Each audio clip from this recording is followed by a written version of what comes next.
সাবেকিয়ানার অপর নাম college square সর্বজনীন দুর্গোৎসব কমিটি। ৭৭তম বর্ষেও থিমের কোনো রমরমা নেই। এবারেও তাদের একটা ইউএসপি, সেটা হচ্ছে সাবেকিয়ানা। তবে মণ্ডপ সাজছে একটু অন্যভাবে। এবছর কলেজ স্কোয়ারের পুজো মণ্ডপ সেজে উঠবে সুইজারল্যান্ডের পার্লামেন্ট হাউসের ধাঁচে। বরাবরের মতো বিশেষ চমক থাকছে আলোকসজ্জাতেও। জলের উপর আলো ফেলে ফুটিয়ে তোলা হবে দেবী দুর্গার আবির্ভাবের কাহিনী। মুম্বাই থেকে আসা বিশেষ টিম পুরো আলোকসজ্জার দায়িত্বে। খরচ পড়বে প্রায় ৩৫ লক্ষ টাকা। কলেজ স্কোয়ার সার্বজনীন দুর্গোৎসব কমিটি এবার ৭৭ বছরে পদার্পণ করলো।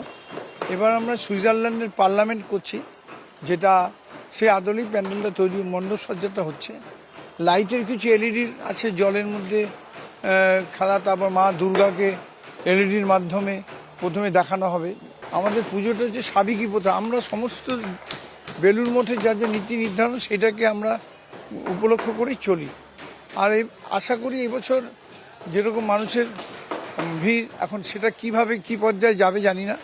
আমরা চেষ্টা করব উৎসবটাকে উৎসবের মতন করে রাখতে, উৎসবের আবহাওয়াটা যেন নষ্ট না হয়।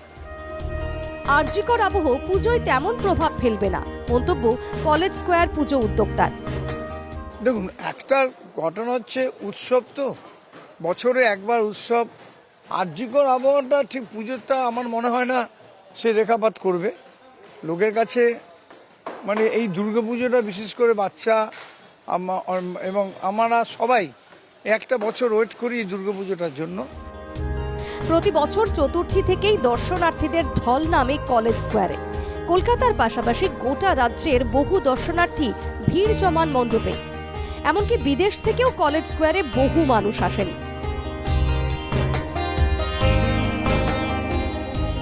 এবছর কলেজ স্কোয়ারের সাবেকিয়ানা কতটা দর্শক টানে, নজর সেদিকেই।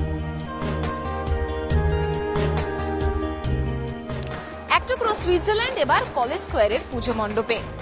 অন্যান্য বছরের মতো সাবেকি প্রতিমা হলেও মণ্ডপ জুড়ে থাকছে সুইজারল্যান্ডের পার্লামেন্ট।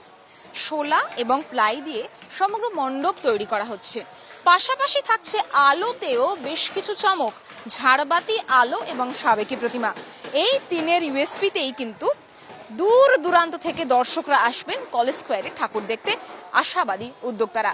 ক্যামেরায় সুরজিৎ মণ্ডলের সঙ্গে পৃথা দাশগুপ্ত, এনকেটিভি বাংলা, কলকাতা।